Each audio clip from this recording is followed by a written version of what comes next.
Hola, soy Valeria Roldán, estudiante de tercer año, y hoy vamos a hablar sobre la histología del sistema digestivo. Veremos las siguientes porciones: el intestino delgado, grueso y las glándulas asociadas. Como les mencioné, veremos, este es el índice de la clase de hoy: intestino delgado, grueso, glándulas salivales, el páncreas, el hígado y la vesícula biliar, como 4 glándulas anexas al tracto gastrointestinal. Si bien vamos a ver estos temas en general, cada uno va a estar dividido en subtemas. Primero veremos generalidades y luego características específicas de cada órgano o estructura. Veremos la capa mucosa, la submucosa, la muscular externa y finalmente su revestimiento, ya sea de serosa o de adventicia. Entonces empecemos con el intestino delgado. Bueno, el intestino delgado es la continuación del tracto gastrointestinal al estómago. Tiene 3 partes: el duodeno, yeyunio e ilion, y es el compartimento más largo de todo el tracto gastrointestinal, con 6 metros en promedio. Entre sus funciones está la absorción principalmente de nutrientes y secundariamente de agua y de electrolitos. Esto es más para el intestino grueso, y también de la secreción de enzimas pancreáticas y de la secreción biliar hepática a través de ciertas papilas, que es lo que vamos a ver más adelante. Y esta secreción de enzimas pancreáticas y de proenzimas va a ser fundamental en el proceso de absorción de nutrientes. Ahora, sus 3 partes están divididas por longitud. En el duodeno es la primera porción del intestino delgado, es de aproximadamente 25 centímetros y está muy bien delimitado.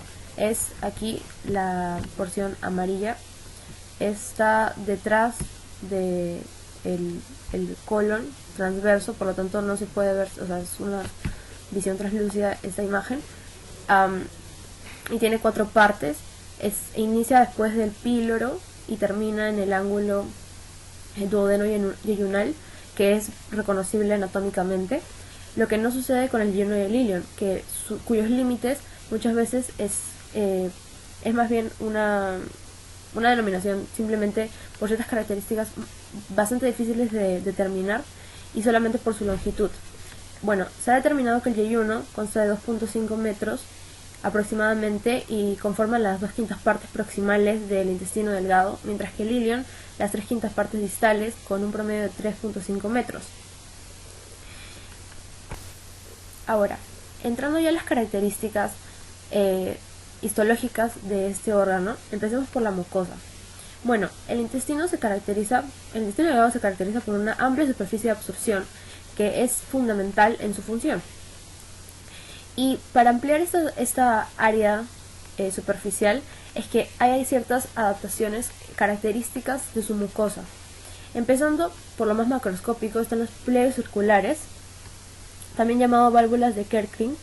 Son repliegues transversales a la mucosa intestinal que pueden ser vistos incluso macroscópicamente y que van a consistir de proyecciones de mucosa y submucosa. Esto es muy importante porque en las imágenes histológicas muchas veces puede esto parecer una vellosidad intestinal a simple vista, lo cual es falso si no es una válvula de Kerkring. Y como podemos ver, no es una vellosidad intestinal, porque aquí precisamente están las vellosidades intestinales protruyendo. Por lo tanto, un pliegue circular consiste de un repliegue de la mucosa intestinal que contiene vellosidades intestinales, y es fundamental diferenciar de que los pliegues circulares o válvulas de Kerkring consisten de mucosa y submucosa, mientras que las vellosidades solamente de mucosa, como veremos más adelante. Entonces, bueno, la tercera adaptación o característica específica que le da esta mayor área superficial al intestino delgado son las microvellosidades, que son ampliaciones a nivel unicelular. Entonces cada célula va a tener microvellosidades y conforma precisamente la característica que le va a dar el mayor aumento del área superficial del intestino. Veamos ahora esta otra imagen. Como podemos ver, tenemos nuestro intestino y anatómicamente podríamos hacer un corte a un asa intestinal y encontrar que va a tener pliegues que podemos identificar macroscópicamente, eso lo pueden ver en la anatomía, y estos van a ser precisamente los pliegues circulares. Estos pliegues circulares o válvulas de Kerkring, a su vez, van a estar, como son repliegues de la cubierta intestinal, van a estar conformados por varias vellosidades que están aquí protruyendo. Y las vellosidades a su vez van a ser repliegues de mucosa, cuyas partes vamos a analizar más adelante, y estas vellosidades van a estar conformadas por células. Hay 5 o 4 tipos de células en el intestino delgado, y estas van a estar cubriendo a las vellosidades, y cada célula, en este caso el enterocito, tiene microvellosidades que a su vez van a ampliar aún más la superficie. Ahora, veamos cada una de estas adaptaciones en individual. Primero, las válvulas de Kerfring, o también llamadas válvulas conniventes. Hago énfasis en los nombres, incluso cuando no debería ser tanto así, sino más bien un nombre universal, porque en los exámenes usualmente puede ser difícil, o la trampa, por así decirlo, estaría en los nombres. Es por eso de que es importante saberlos todos. Las válvulas conniventes, como ya mencioné, son repliegues de mucosa y submucosa. Aparecen desde el píloro, pero son muchísimo más abundantes en el yeyuno. Esto es de que aumentan en cantidad del duodeno hacia el yeyuno. Y bueno, aquí las vemos. A simple vista uno podría pensar que esto se trata de una vellosidad intestinal amplificada, pero no es así, sino que aquí, como vemos, está la parte submucosa del intestino. Por lo tanto, esto es un pliegue circular, una válvula connivente, no es una vellosidad.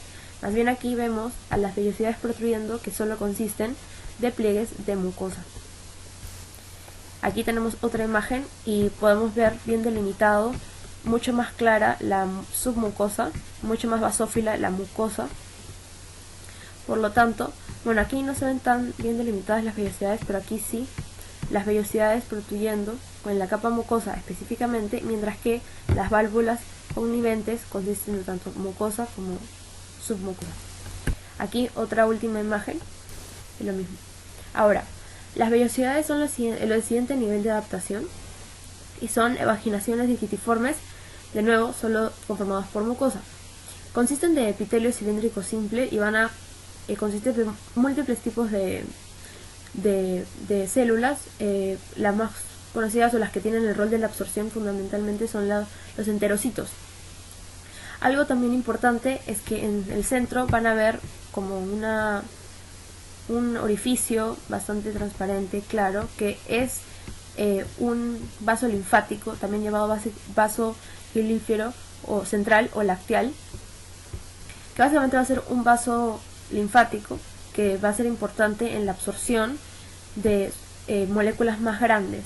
Sabemos de que los vasos sanguíneos pueden absorber fácilmente, pasando por la barrera endotelial, como moléculas más pequeñas, mientras que los linfáticos van a ser fundamentales a este nivel, la absorción de moléculas más grandes. Y ese es aquí en este corte transversal que vemos justamente el lacteal. Y en su base va a conectar con las glándulas intestinales, también criptas, llamadas criptas, que veremos más adelante, que también son importantes en la absorción, pero otros roles en cuanto a... Hay otros tipos de células a este nivel, pero ya más adelante esto. Ahora, las microvellosidades son la principal ampliación de la superficie laminal del intestino delgado y son a nivel de una célula. Los enterocitos van a tener varios miles de microvellosidades, y es un nombre que tal vez han escuchado, el de chapa estriada. ¿Pero qué significa esto realmente? Bueno, la chapa estriada es, sí, el nombre al que se le da a las microvellosidades a nivel del intestino delgado. Sin embargo, esto solamente corresponde cuando son observadas bajo microscopio de luz, más no con microscopio óptico o otra forma de observación de estas estructuras. Y eso también puede ser una pregunta. En el caso de microscopio, o sea, chapa estriada solamente corresponde cuando te ponen una imagen como esta, en la que es una observación a través de microscopio de luz.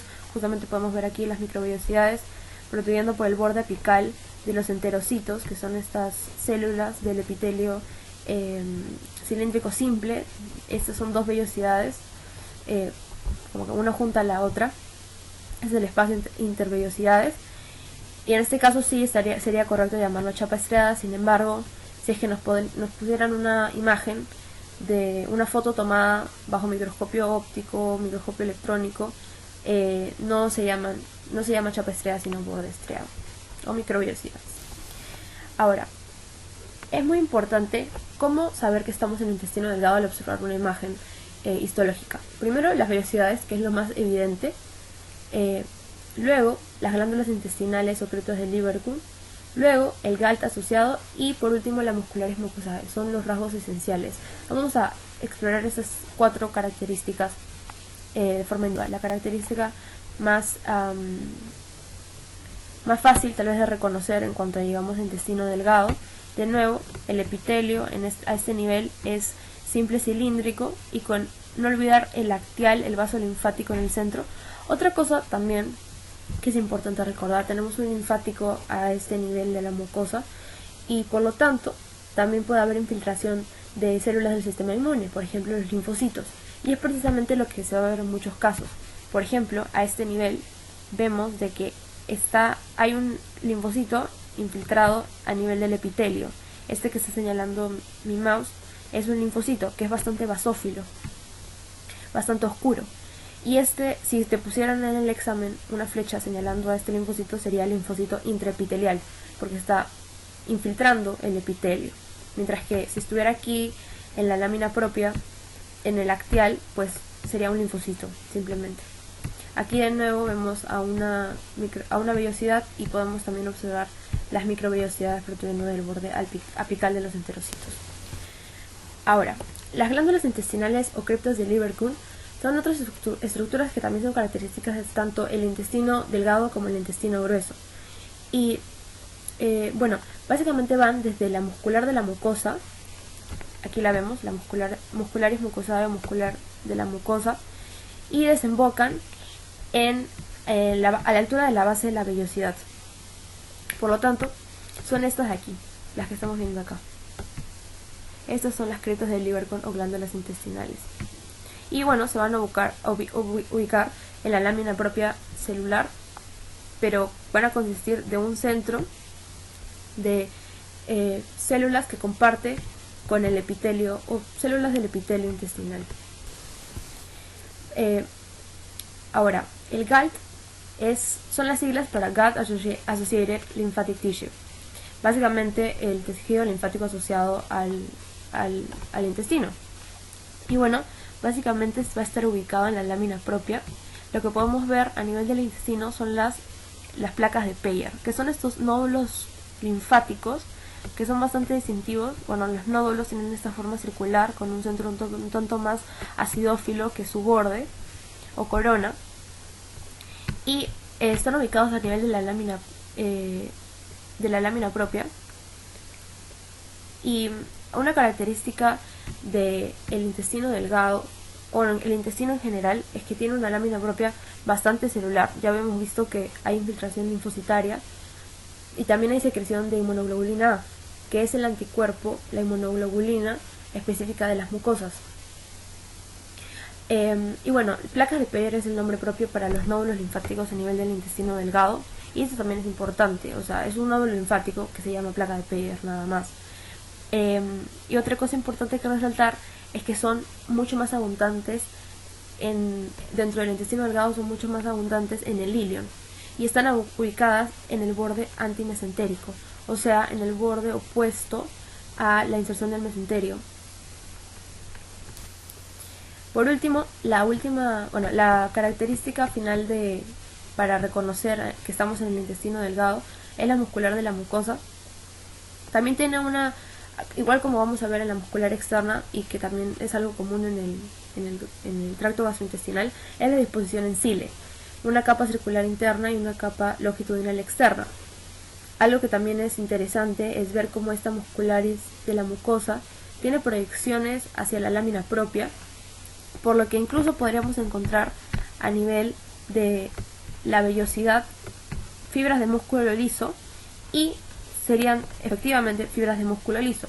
Lo digo porque podrían ser cuestión de pregunta en un examen, y por pensar de que una lámina propia no contiene músculo liso nos llevaría a la duda. Sin embargo, esto sí es una posibilidad a nivel del intestino delgado.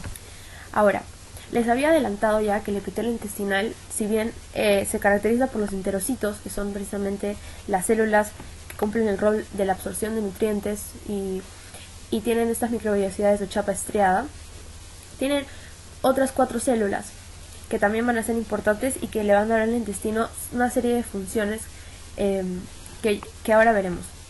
Ahora, iniciando con los enterocitos. Bueno, van a ser las características del epitelio cilíndrico simple del intestino. Tienen un núcleo basal basófilo y un citoplasma más acidófilo. Y van a estar unidos a través de zónulas occludens, esas uniones herméticas. Van a hacer de que la absorción de nutrientes a nivel del intestino no sea por difusión pasiva, sino más bien sea dependiente de energía, o en realidad sea mayoritariamente a través de transporte activo.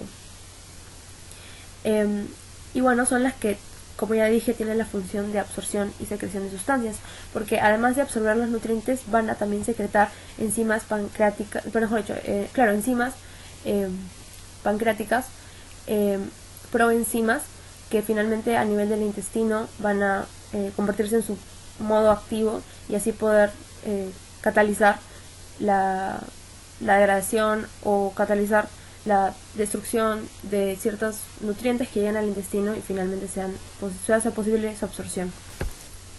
El siguiente tipo de células a nivel intestinal son las células caliciformes o goblet cells. Las células caliciformes se caracterizan por tener vesículas secretorias de mucina o de moco.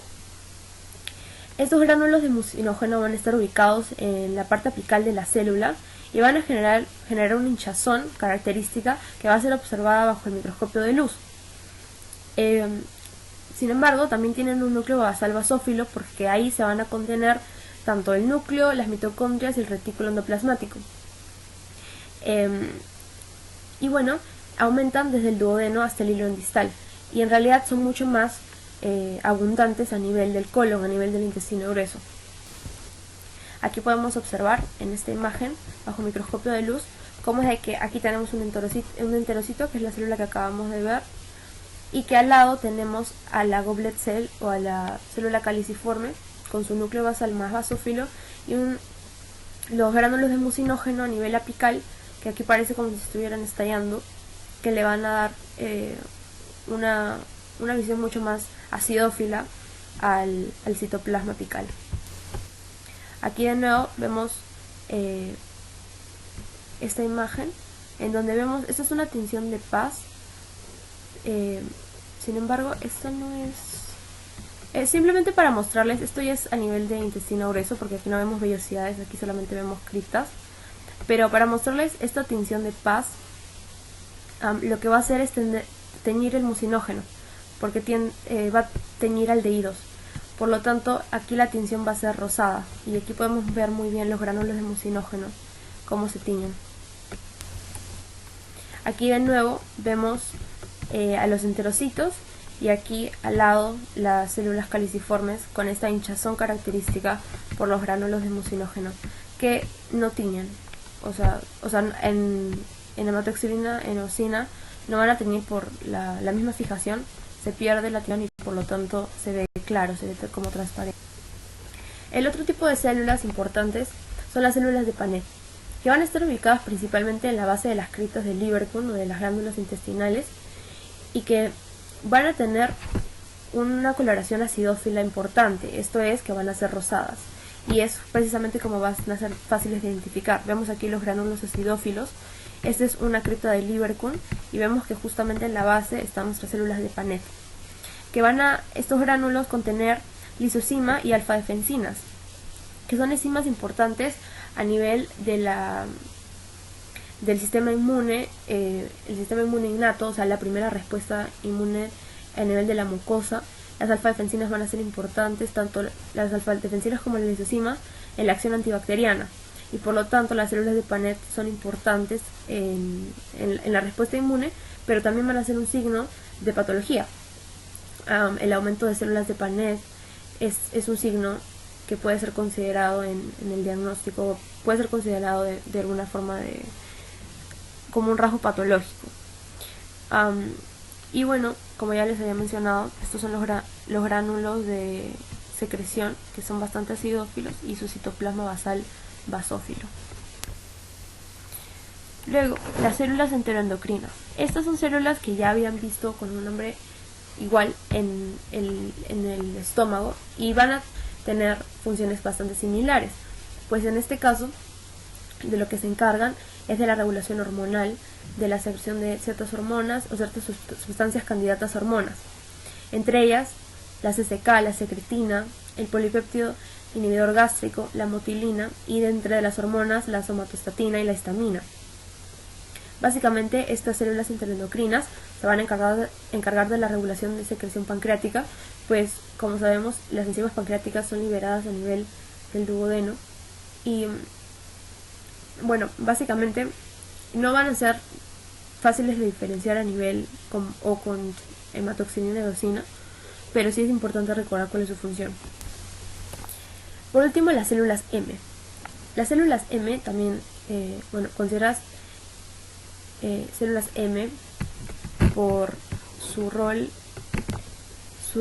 en el sistema inmune innato, son básicamente células de tránsito. Se llaman M por micropliegues, pues a diferencia de los enterocitos, no van a tener microvellosidades, sino más bien micropliegues a nivel del borde basal, mejor dicho, del borde apical. Y estos micropliegues van a ser importantes porque las células M, como les había dicho, van a básicamente ser transitorias a nivel del borde de las placas de Peyer. Los nódulos linfáticos van a tener básicamente dos bordes, y en este caso las placas de Peyer van a ser lo que va a diferenciar la entrada a nivel de la mucosa, del epitelio, por ejemplo, del lumen intestinal, en donde podría llegar un antígeno, esto es ya una señal de una bacteria, por ejemplo, y esta señal de bacteria, este antígeno, va a ser reconocido por las placas de Peyer, va a entrar a través de las placas de Peyer, va a llegar a la lámina propia, donde va a ser encontrado a nivel de las placas de Peyer con las células presentadoras de antígeno, para así poder desarrollar una respuesta inmune. Y es por eso que son importantes, por su rol como células de tránsito en la inmunidad innata. Y histológicamente tienen una característica a nivel de su borde apical. Estos son los recesos en forma de bolsillo, que son los que van a conectar con el espacio extracelular y con los nódulos linfáticos o con las placas de Peyer en la lámina propia, donde van a estar linfocitos B, linfocitos T, células dendríticas, macrófagos, que van a reconocer las señales, los antígenos, para así presentárselos a otras células y así desarrollar una respuesta inmune. A nivel del borde apical, ya había mencionado que hay micropliegues, pero también hay receptores de glucoproteína 2 que son importantes en el reconocimiento de estructuras bacterianas. Aquí podemos ver otra imagen, otra fotografía electrónica de estas estructuras en forma de bolsillo que van a contener células inmunitarias, células dendríticas, macrófagos, linfocitos, que van a ser importantes en la presentación de antígenos, y que finalmente las células de M conectan el espacio extracelular con los nódulos linfáticos a nivel de la lámina propia. Por último, las células intermediarias son un tipo mucho más, o en todo caso no son fáciles, o en realidad no pueden ser reconocidas con hematoxilina y eosina, porque en realidad son células madre, tienen la capacidad de proliferar o enterocitos o células caliciformes, y están ubicados mayoritariamente en la base de las criptas, en las glándulas intestinales. Y en realidad no son solo un tipo, hay varios tipos dependiendo de qué tipo de célula sea capaz de diferenciarse en, y por lo tanto van a ser necesarias técnicas de inmunohistoquímica para ser reconocidas. Por lo tanto no van a ser posibles de reconocer con hematoxilina y eosina, en microscopio de luz tampoco. Por lo tanto no son usuales de preguntar en el examen, pero igual es importante saber de que a nivel del intestino si hay la capacidad, o si hay células madre que pueden llevar a la renovación del epitelio. Ahora, terminando con la mucosa, pasamos a la submucosa. A nivel del intestino es muy importante reconocer, es importante reconocer a las glándulas de Brunner, que son características del duodeno, la primera porción del intestino. Básicamente, como podemos ver en esta imagen, tenemos la transición desde el epitelio pilórico al epitelio intestinal. Lo podemos reconocer en primer lugar porque aquí se empiezan a formar vellosidades, aunque en realidad solamente más por aquí. Sin embargo, ya podemos reconocer que se trata de duodeno porque vemos en la submucosa estas glándulas mucosas.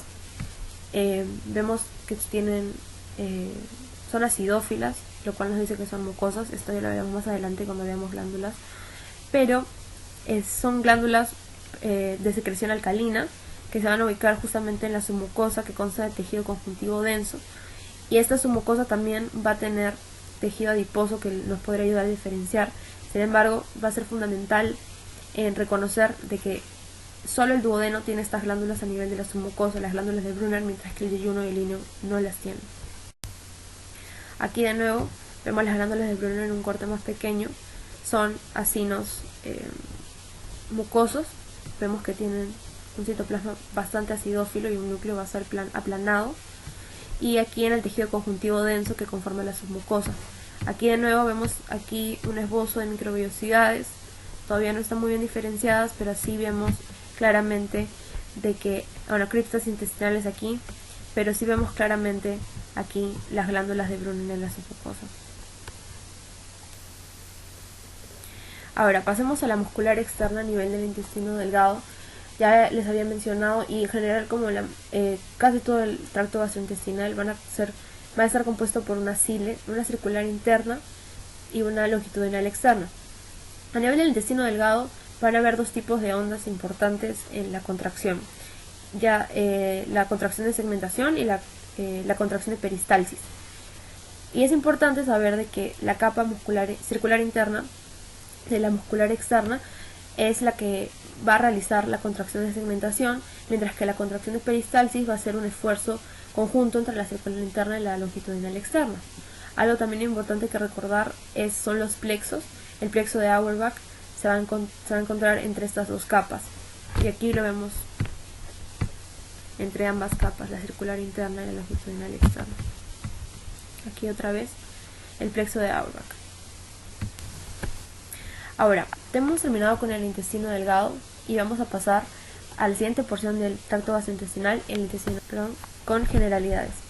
Bueno, el intestino grueso va a tener varias partes, iniciando por el ciego, que es esta porción un tanto más ancha, que le da el empalme con la última porción del ilion.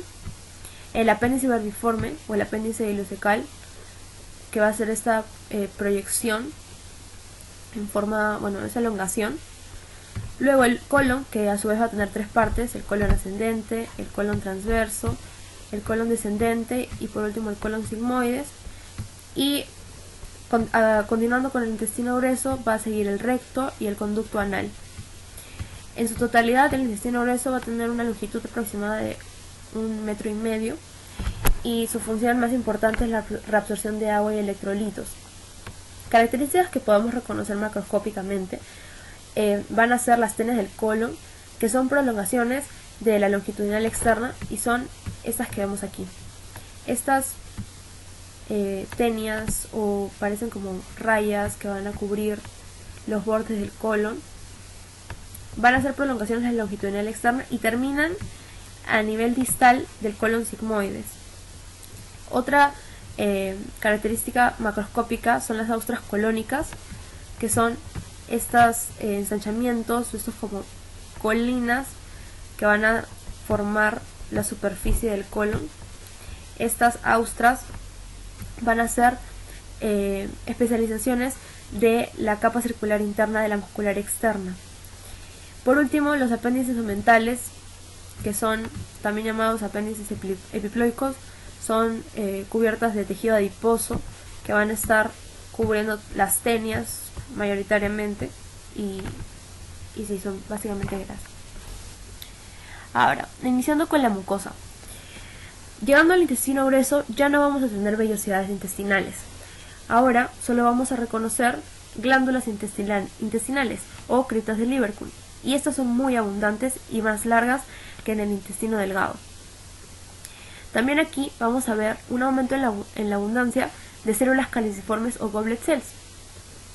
Algo importante en cuanto a la mucosa o el epitelio específicamente es que ya no vamos a encontrar células de Paneth, mientras que los otros tipos celulares se mantienen. Aquí podemos ver cómo es de que hay un aumento en la abundancia o en el número de células caliciformes, que son las que tienen este gránulo más claro, transparente, los gránulos de mucina, y esta sería una cripta intestinal, una cripta del liver con una glándula intestinal. Y vemos cómo aquí carece de vellosidades. Bueno, para terminar con el intestino grueso, quisiera decir que en realidad no hay diferencias histológicas en cuanto a las partes del intestino, excepto el apéndice, o sea, el ciego, el colon, tanto en sus partes ascendente, transversa, descendente, sigmoides, no van a tener características histológicas significativas.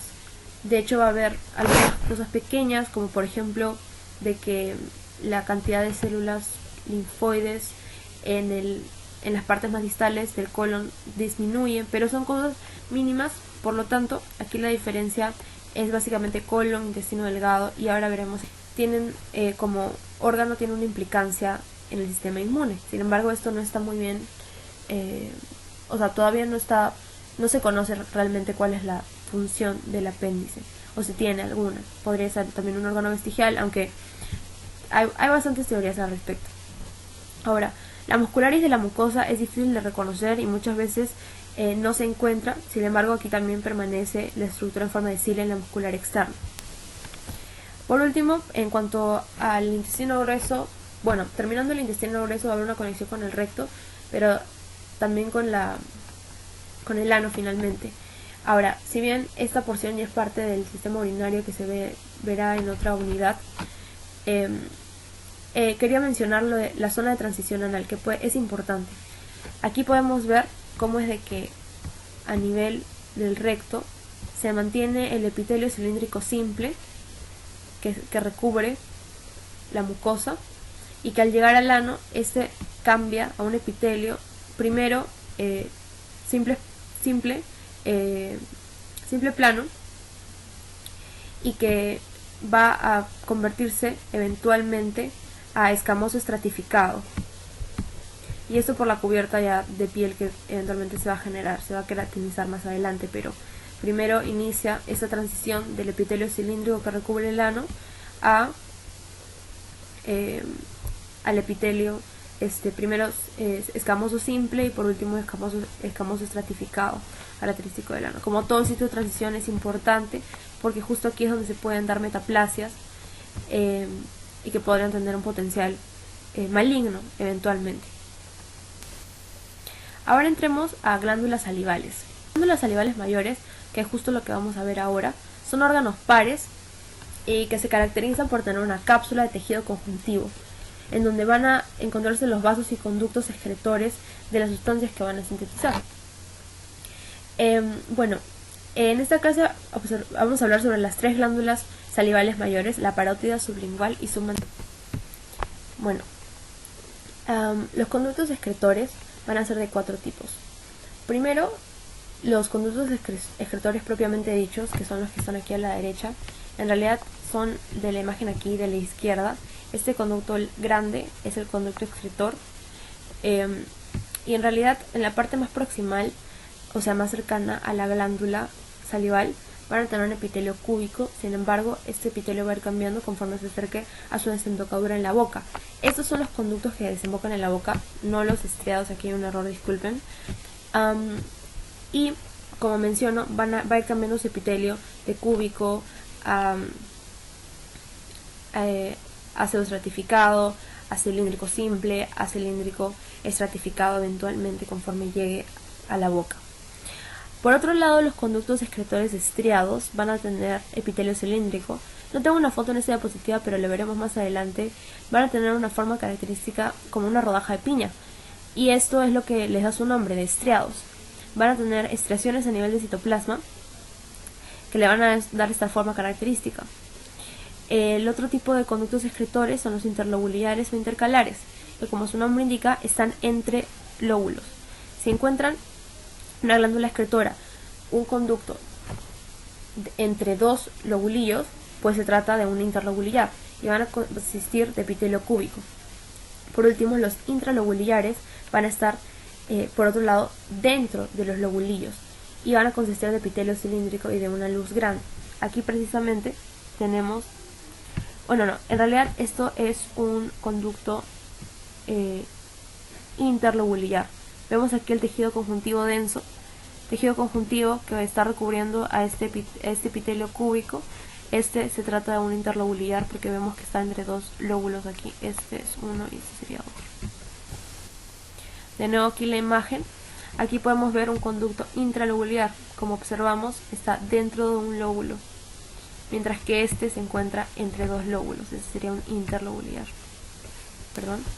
Este se trata de un conducto. Este se trata de un excretor. Vemos aquí el epitelio cilíndrico, parece pseudoestratificado. No, en realidad parece cilíndrico, simple nada más.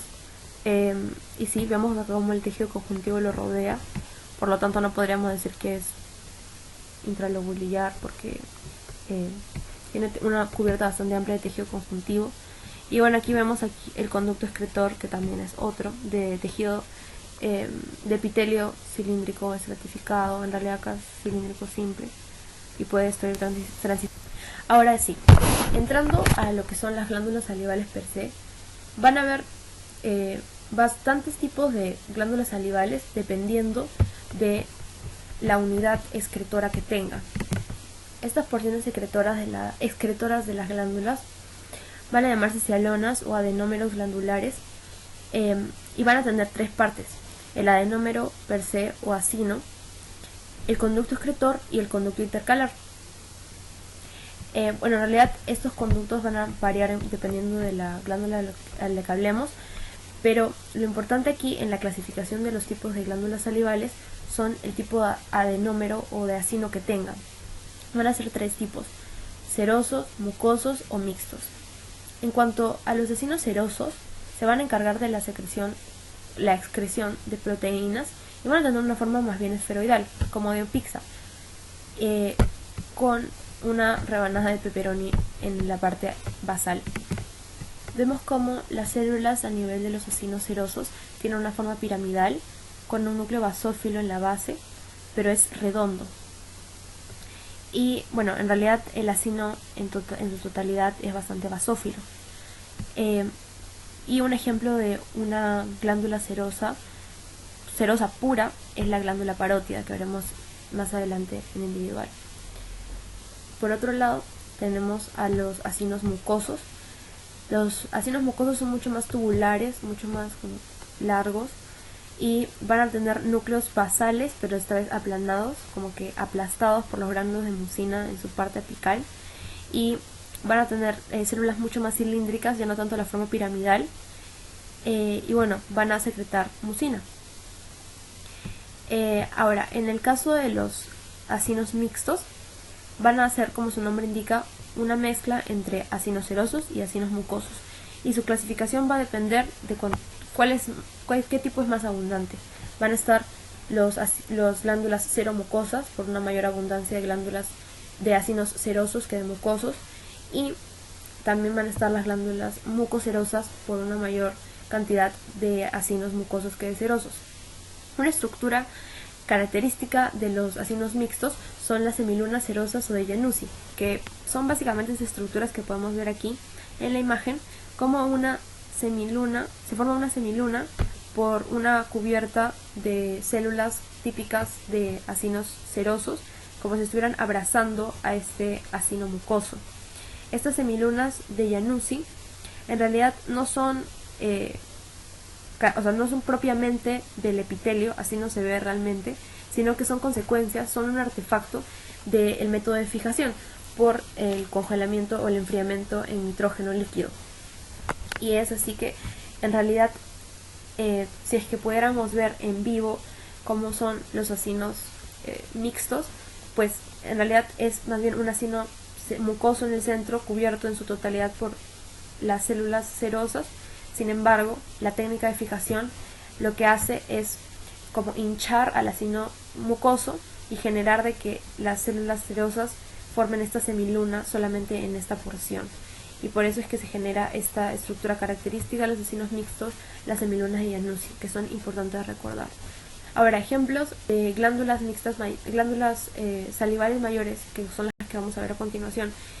La glándula submandibular es seromucosa, predominan los acinos serosos, o sea, van a tener una tensión mucho más basófila, mientras que la glándula sublingual, que es la más pequeña de las tres, van a predominar los acinos mucosos y por lo tanto va a tener una tensión mucho más clara. Ahora analicemos las glándulas por individual. La glándula parótida es la más grande de las glándulas salivales mayores y sus características para bueno, es esta que vemos aquí, vemos que está anterior al oído, y algo característico importante de la parótida es que va a ser atravesada por el nervio facial. Es algo que podemos apreciar a nivel de un corte histológico. Si les dan un corte histológico en donde hay una estructura, un nervio, y ustedes piensan de que es la parótida y piensan que es raro que hay un nervio aquí, pues no es raro, porque el nervio facial atraviesa precisamente a la parótida y es pasando a la parótida donde va a dar sus ramas para la inervación facial precisamente. Ahora, lo podemos diferenciar por eso, por el nervio facial, pero es algo bastante pequeño y no tan significativo en cuanto a la caracterización histológica. Sin embargo, otra característica importante es la abundancia de tejido adiposo.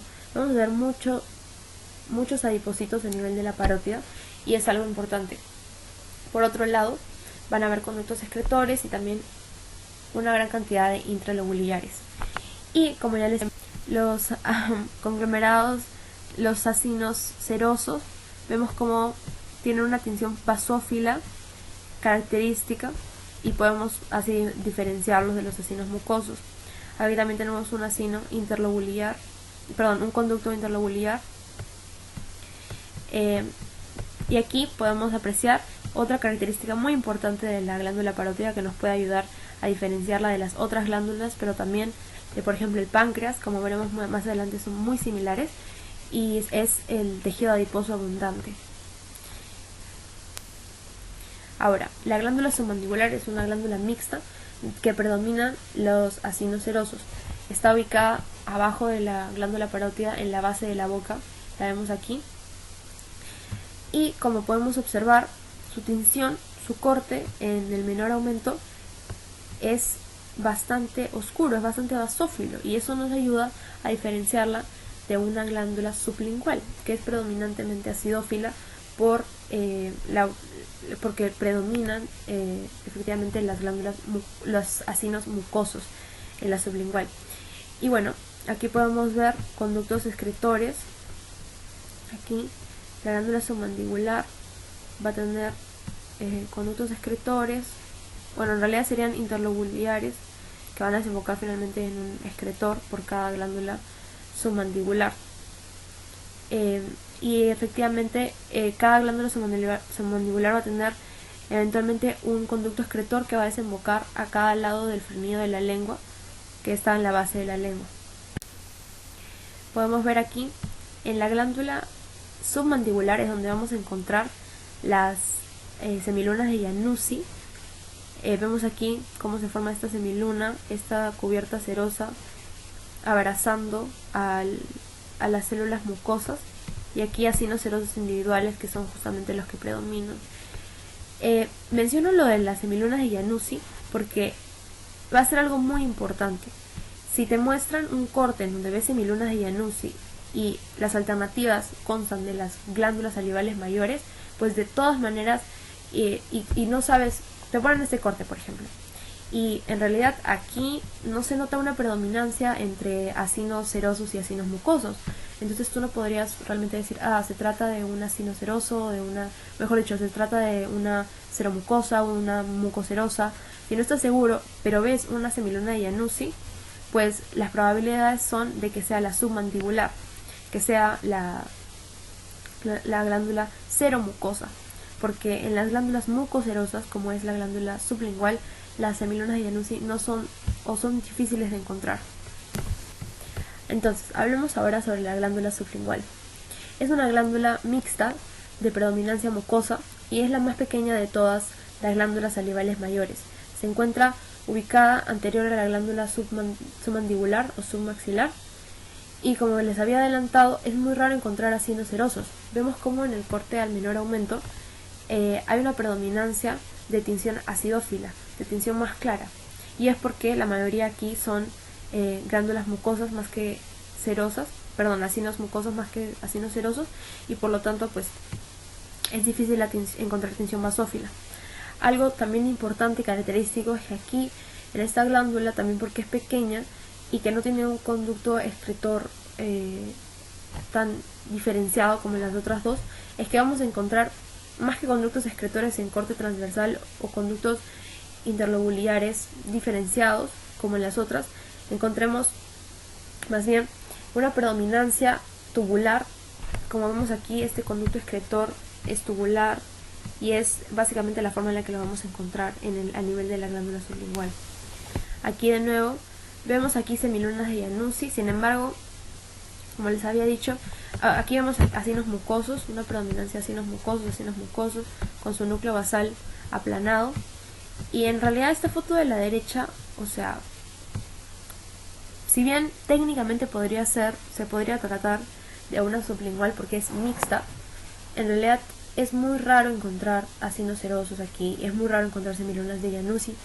Por lo tanto, si bien si te dan este corte, tú no podrías decir si se trata de sublingual o submandibular.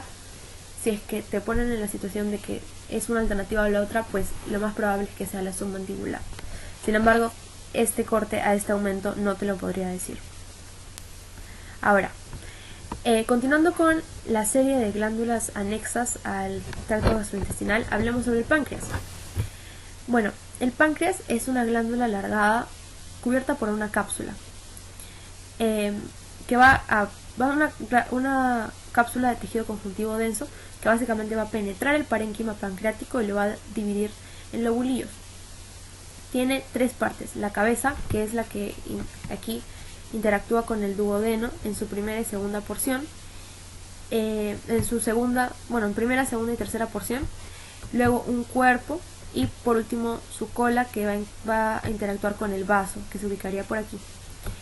Va a tener dos conductos: el conducto principal, que es el de Wilson, que es este alargado, que le va a dar una estructura como esqueleto de pescado, que básicamente va a recolectar la secreción de la porción excretora del páncreas, que es lo que examinaremos más, el componente exocrino, que es lo que vamos a hablar más adelante.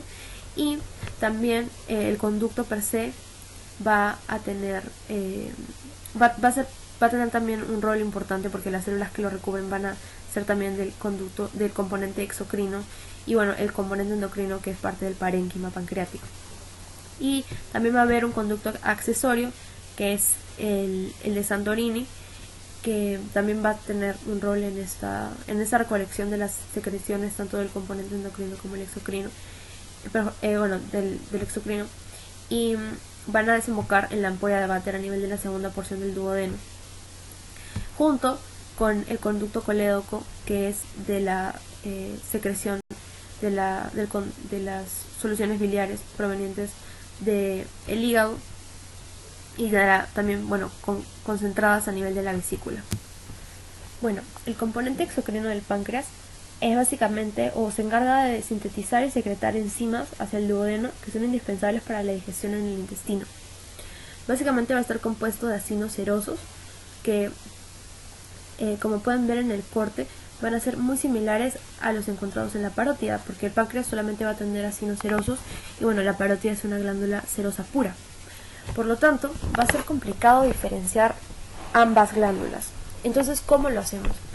Bueno, en primer lugar, hablar sobre las células centroacinares, que son características del páncreas, porque en este caso los conductos intercalares van a penetrar el acino, y por lo tanto vamos a encontrar esta célula un tanto más clara en el centro, que nos va a ayudar a diferenciar con la parótida. Esta célula no se encuentra en la parótida, si bien pueden encontrar en ambos casos acinos serosos. Si ustedes encuentran un núcleo central, un núcleo centroacinar, este se trata del páncreas, y esta célula centroacinar va a continuar con el conducto intercalar, el conducto intralobular, el conducto interlobular, hasta finalmente el conducto excretor, que va a convertirse en el conducto de Wilson, el conducto central, y que finalmente desemboca en el duodeno.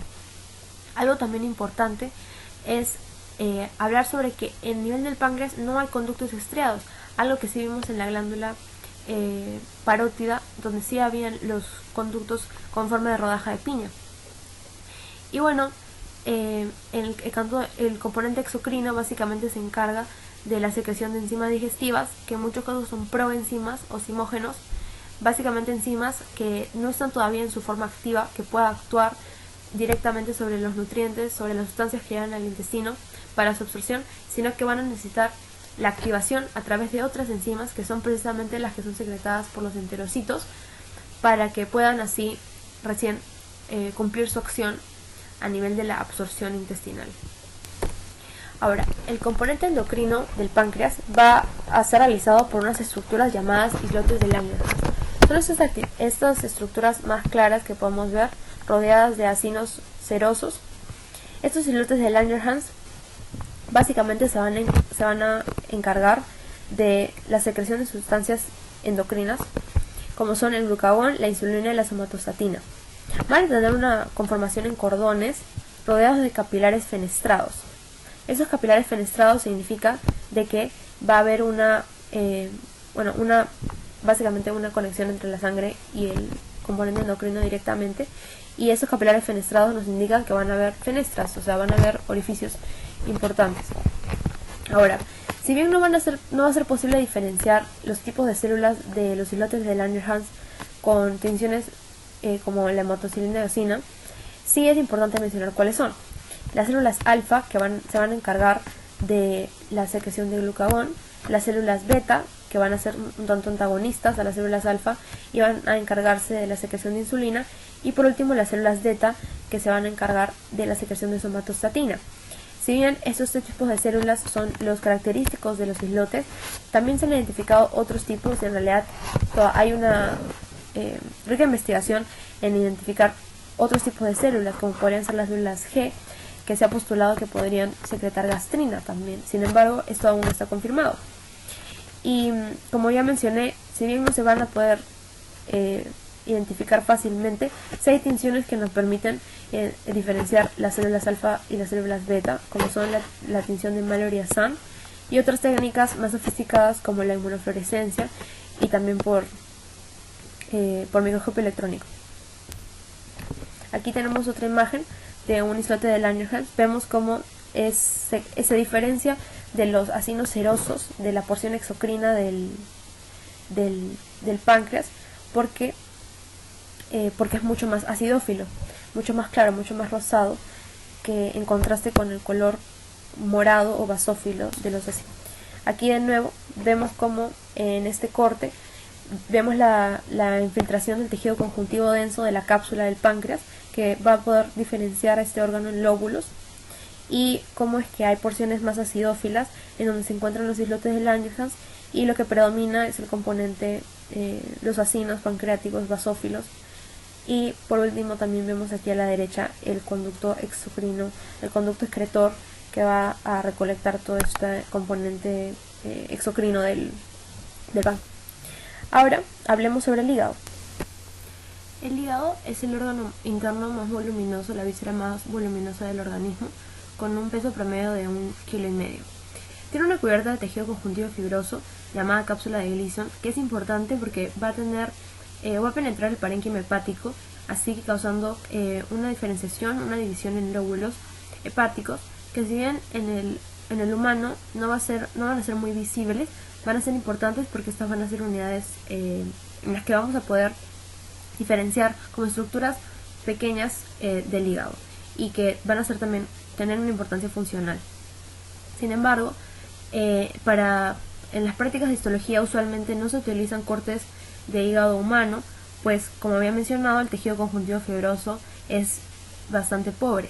Entonces se prefiere utilizar hígado de animales, como por ejemplo el cerdo, que sí tienen y en donde los lóbulos están bien diferenciados por la abundancia de este tejido conjuntivo. Tiene una cubierta de serosa que consiste del peritoneo, y en realidad el hígado es probablemente el órgano principal en cuanto al metabolismo del cuerpo humano. Tiene muchas funciones, entre las que resaltan la producción y almacenamiento de vitaminas. Como veremos, la vitamina A tiene un paso en su metabolismo importante en el espacio de Dice en el hígado. La producción de proteínas como la albúmina, importante en el transporte de sustancias en la sangre. El ciclo del colesterol, la producción de lipoproteínas, la degradación de fármacos y toxinas, y todas estas funciones metabólicas van a darle ciertas características en cuanto a las organelas que tienen los hepatocitos. Va a haber una abundancia de peroxisomas y retículo endoplasmático liso, además de lisosomas. Algo también importante es saber de que van a haber 3 estructuras que van a conformar la triada portal, 2 que entran y una que sale. Primero que nada está la vena porta, que va a recolectar la sangre que proviene del intestino. Esto es todo lo que se absorbe desde las vellosidades intestinales, en el intestino delgado, en el intestino grueso. Todo va a ser recolectado por la vena porta y va a ser llevado al hígado. Por lo tanto, esta va a ser sangre pobremente suplida de oxígeno. Y si bien conforme el 75% de la sangre que irriga el hígado, va también a tener un componente de oxígeno a través de la vena de la arteria hepática, que proviene de la circulación sistémica, y que también va a ser parte de esta triada portal, cuyo último miembro es las prolongaciones del el conducto biliar común que sale del hígado. Pero básicamente esta serie de conductos biliares que van a salir del hígado llevando la secreción biliar hacia el duodeno, donde va a ser importante en cuanto a la absorción de lípidos, y también va a tener un paso en la vesícula biliar que habíamos visto. En cuanto a la triada portal que les había hablado, es justamente la que se ve en esta imagen.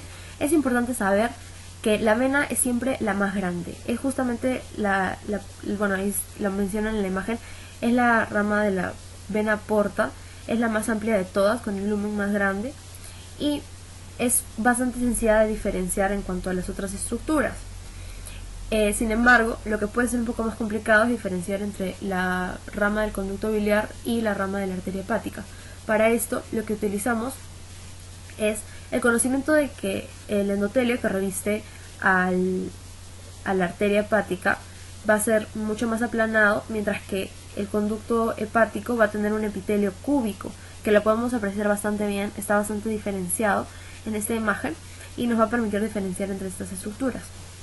Con respecto a la organización estructural del hígado, lo que tenemos que tener en cuenta es de que el parénquima hepático, los hepatocitos van a estar conformados en cordones que van a estar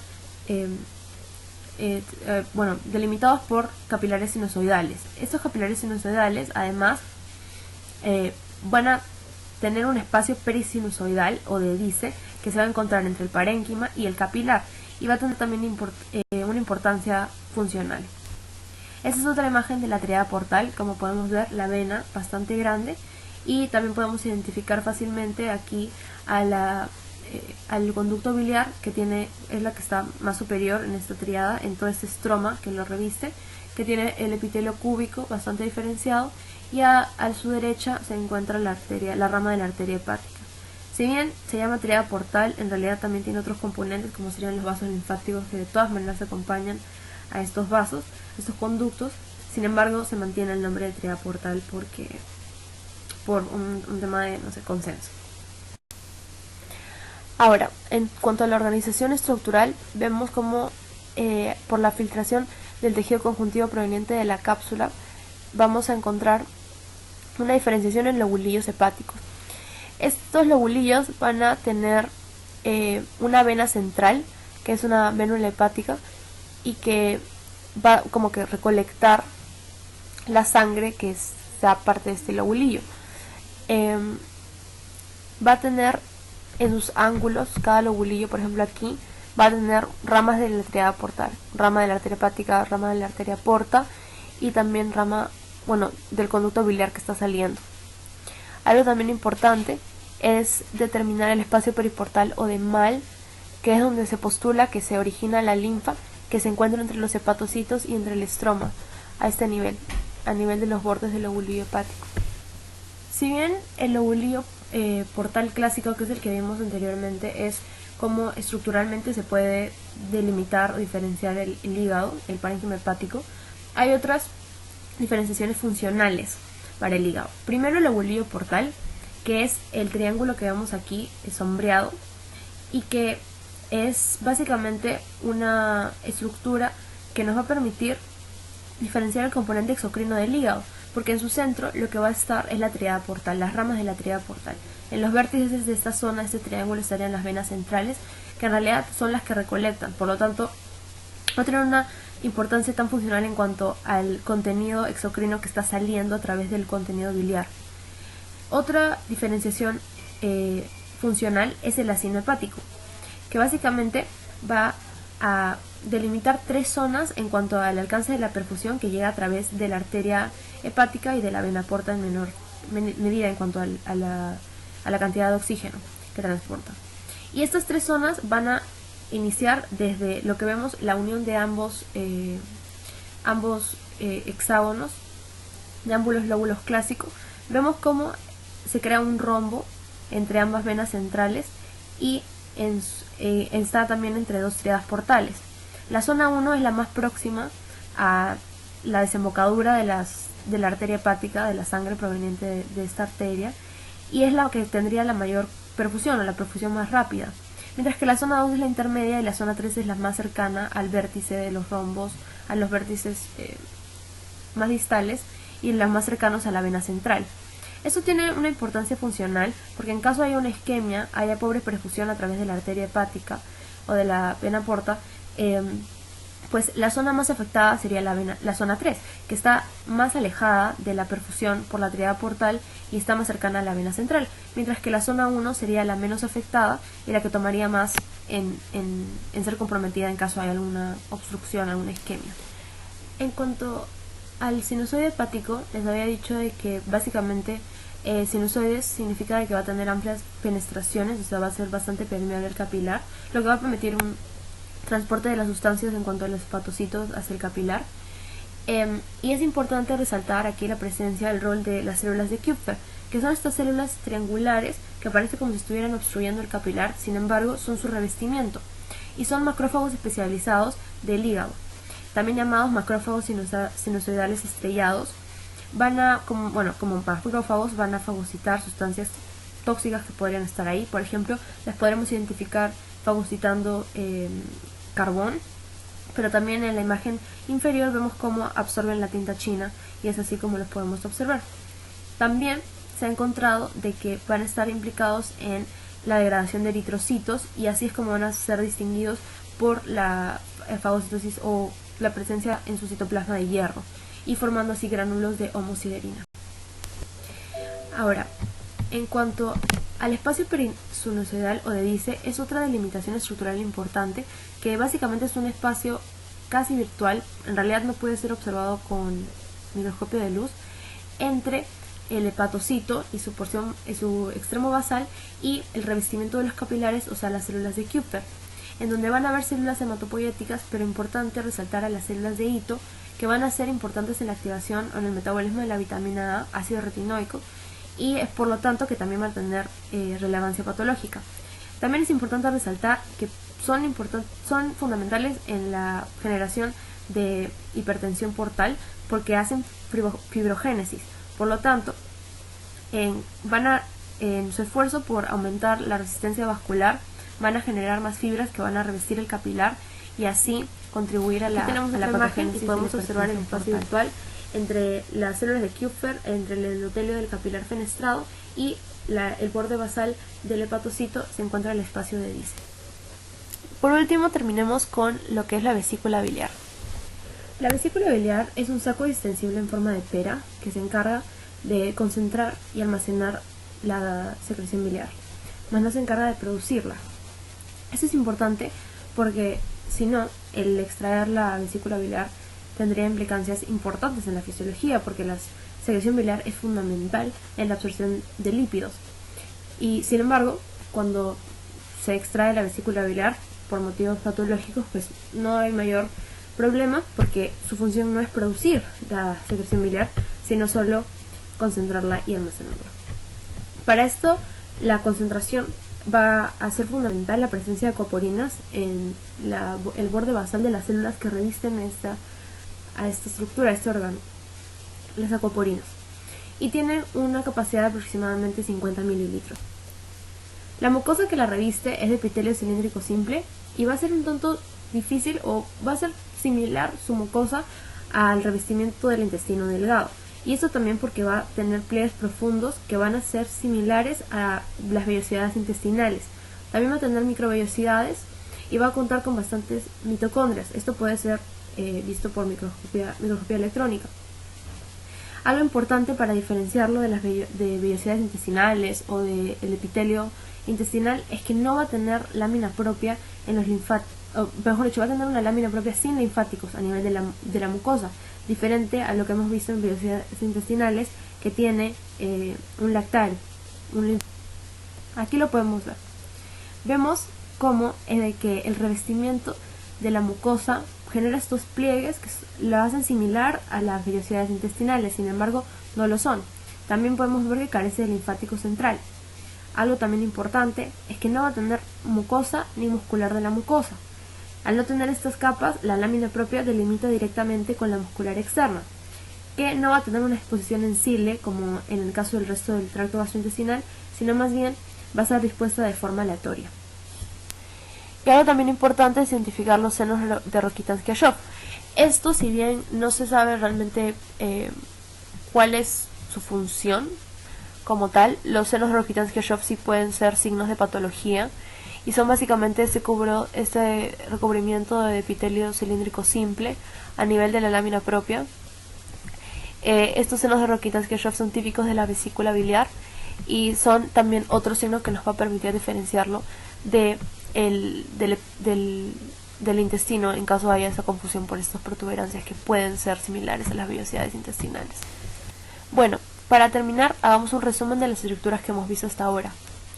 Les hice esta tabla para que puedan recordar cuáles son las características histológicas que nos van a permitir diferenciar entre las diferentes estructuras en esta segunda parte del sistema digestivo. Ahora, alguna pregunta que puede ser típica de los exámenes es que te den varias características y te pregunten qué órgano se trata. En cuanto al intestino delgado, como hemos visto, lo típico primero van a ser las vellosidades. Luego, en cuanto a especializaciones para aumento del área superficial, está la chapa estriada, y también van a haber glándulas intestinales o criptas que va a compartir con el intestino grueso. Por último, es importante recordar que a nivel de la mucosa, los nódulos linfáticos aquí van a tener el nombre de placas de Peyer. En cuanto a la submucosa, el intestino delgado va a contener a las glándulas de Brunner, que van a ser específicas del duodeno, lo que nos va a permitir diferenciarlo del yeyuno o el ilion. Bueno, como en la mayoría de casos va a tener una circular interna longitudinal externa con una serosa que la recubre. En cuanto al intestino grueso, en este caso ya no van a haber vellosidades intestinales, si bien se mantiene las microvellosidades.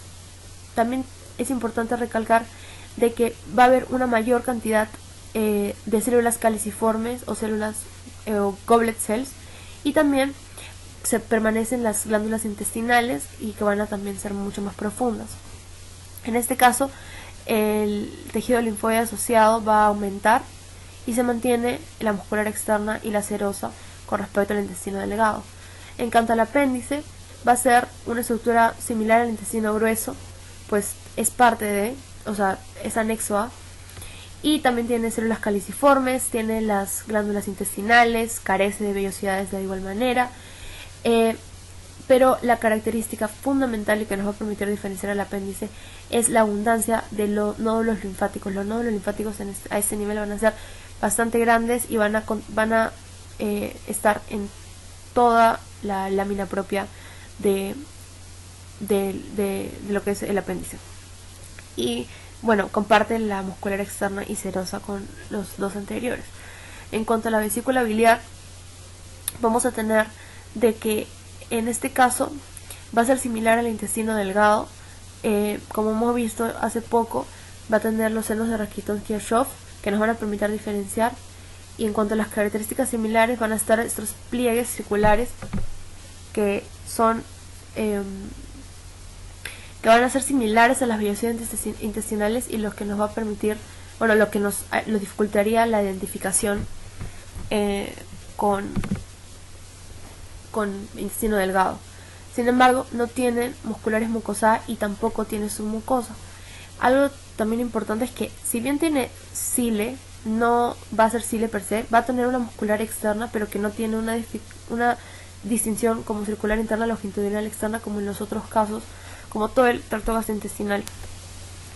Y que tiene ahora, en cuanto a las glándulas, en el caso continuando con las glándulas anexas, tenemos al páncreas, que va a tener acinos serosos, va a ser una glándula serosa pura, y esto nos va a dificultar diferenciar con la glándula parótida. Sin embargo, para diferenciar entre ambas estructuras, vamos a, en el caso del páncreas, identificar las células centrocinares, que son las células en el centro de los acinos serosos, que son típicas del páncreas por la filtración de los conductos intercalares, los conductos intercalares al centro del acino. Otra característica importante en el páncreas es que no hay conductos estriados. Si ustedes encuentran un conducto estriado o un conducto con forma de rodaja de piña, no es el páncreas de ninguna forma. Ahí tienen que llevar su diagnóstico a probablemente glándula parótida. Y también importante recordar que el componente endocrino en el caso del páncreas consta de los islotes de Langerhans, que son estas estructuras más acidófilas que hemos visto. Ahora, la glándula parótida, como ya mencioné, es una glándula serosa pura, y para diferenciarla de las otras glándulas salivales mayores, es, además del hecho de que solamente tiene acinos serosos, bastante basófilos, bastante oscuros, también tiene bastante tejido adiposo, y una forma de diferenciarlo del páncreas es que sí va a tener conductos estriados y no va a tener células centrocinares. Su centro, en el caso de sus acinos serosos, va a estar vacío. La glándula submaxilar y la glándula sublingual, ambas son glándulas salivales mixtas, pero la glándula submaxilar va a ser seromucosa. Su predominancia en cuanto a glándulas acinos serosos, nos va a dar un color mucho más basófilo, y también la presencia de medialunas. Esas medialunas no las vamos a ver tanto en la glándula sublingual, es mucho menos probable, en donde la predominancia es de una tensión acidófila mucho más clara. Algo también importante es que en la glándula submaxilar van a haber aglomerados de conductos estriados. Es algo característico de esta glándula, que los conductos estriados van a formar como grupitos. Y mientras que en la glándula sublingual, el identificar conductos en general es bastante difícil, y va a haber una predominancia de formas tubulares más que de cortes transversales. Bueno, esta es la bibliografía que utilicé. Espero les haya servido este repaso de histología del sistema digestivo. Mi correo está en la primera diapositiva, así que cualquier duda, tal vez alguna sugerencia o comentario que tengan, me lo pueden hacer llegar a través de ese correo. Muchas gracias y suerte en los exámenes.